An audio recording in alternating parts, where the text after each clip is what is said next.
வணக்கம். Tamil Nadu rain weather news. தற்போது மாலை வானிலை அறிக்கையை பார்ப்போம். சுருக்கமான வானிலை அறிக்கை. இன்று 12/1/2025 இலங்கை மற்றும் அதை ஒட்டியுள்ள பகுதியில் நீடித்து வந்த காற்று சுழற்சியானது தற்போது மாலத்தீவு வரை நிலை கொண்டுள்ளது. 14ஆம் தேதி, அதாவது நாளை மாலை தமிழக கடலோர மாவட்டங்களில் மிதமான மழை பெய்யும்.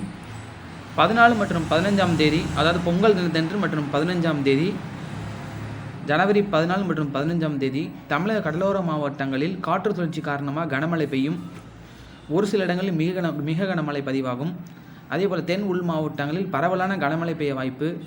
இந்த காற்று சுழற்சியானது கிழக்கு காற்றை ஈர்த்து தமிழகம் ஊடாக இழுப்பதன் காரணமாக 14 மற்றும் 15ஆம் தேதிகளில் இலங்கை மற்றும் தென் தமிழகத்தில் பல இடங்களில் கனமழை பெய்ய வாய்ப்பு. அதேபோல் தெற்கு டெல்டா பகுதியிலும் கனமழை பெய்ய வாய்ப்பு.